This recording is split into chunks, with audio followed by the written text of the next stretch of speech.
studied at Northwestern University and the Art Institute of Chicago and the San Francisco Art Institute. I grew up on a farm in Kentucky where I just sat outdoors all day, and I only realized later as an adult that the connection I have with nature is very different than most people's, because I was outdoors all the time. I even had an out-of-body experience, which I didn't realize later until I read Carlos Castaneda. And that was how, of course, that's a little discussionary topic right there, but just the fact that in nature I can go out into another world, just as when I'm painting, I can go to another place. And for me, that's what painting is all about, reaching into the intuition, into the depths of you as a way of communing with the world and all. So they talk about a drop of water and the ripple effect. So that's how I see painters and the importance of painters. You may be isolated in your studio, but that ripple effect is going out into the world.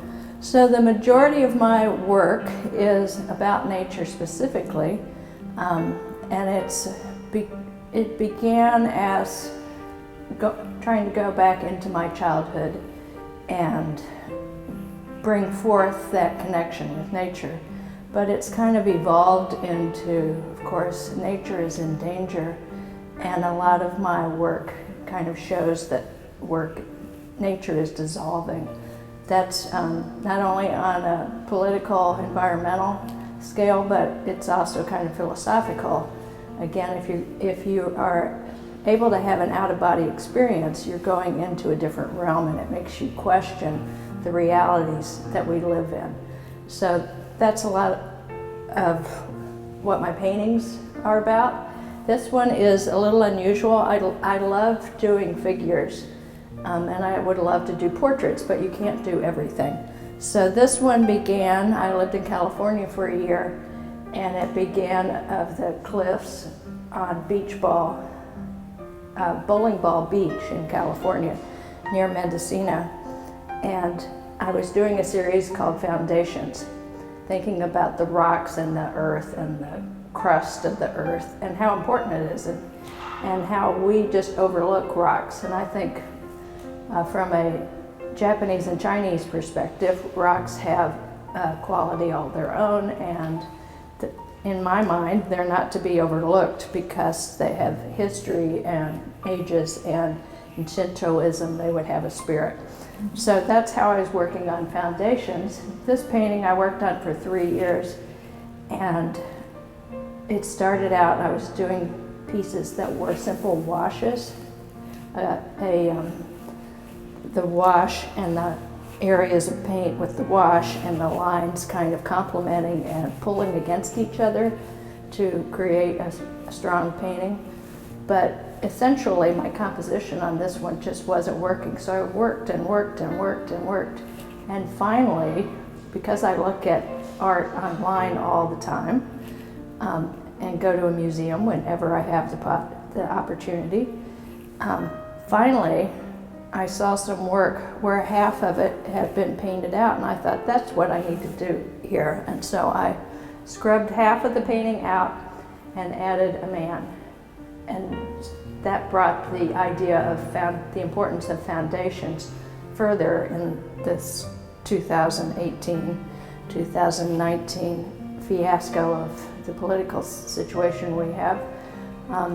If you don't support the foundation of the planet you live on, or the people living on the planet, then it's not really a foundation. And I'm not particularly Christian, but I remember from church and Sunday school talking about you don't build a house on sand because the sand will disappear and everything will fall apart. And that's essentially what this painting is about. And I don't know how that relates to specifically, I know the question in the review was how it related to culture. To me, that kind of relates directly to the culture and the society. So that's all I have to say. Are there any questions? What's the time? The title is Foundations. And is it oil? It is oil. Shall I go into how it's done? So I started out working with palette knife primarily. I couldn't get the oil to get onto the canvas, and I was really upset. I have a background in printmaking, mixed media, watercolor, but oil was just a whole nother thing. So I started out working with palette knife and rag. So the whole underneath is palette knife and rag. I actually have some brush work in here, and I use a lot of charcoal, and I have different ways of using charcoal. But charcoal goes back Diebenkorn and Bernard. If you look very carefully, they all have charcoal in their paintings, little bits of it. So there's a texture here as I work this up, and a lot of this is just wash over wash over wash, which is what is so unique about oil painting and where you can go with it. There's so many things you can do with oil painting, and this painting in particular probably shows a lot of that. This whole area up here I worked with, it had trees and green and a sky, and here were the kind of grayer and redder trees of winter. And all that I covered over, but yet it's hinting through with bits of color, which is what makes an oil painting so dynamic and so much fun to work with. Here the blues kind of spread upwards. And this one here came about when I actually just scraped it off and all the layers of oils smeared down. And then I defined some of it. But you see how it just kind of spreads down and goes down. So that's how that one was done. And a lot of these are really heavy palette knife and gobs of paint. And this is kind of the way it looked in the beginning, because there was a lot of orange underneath, light orange washes.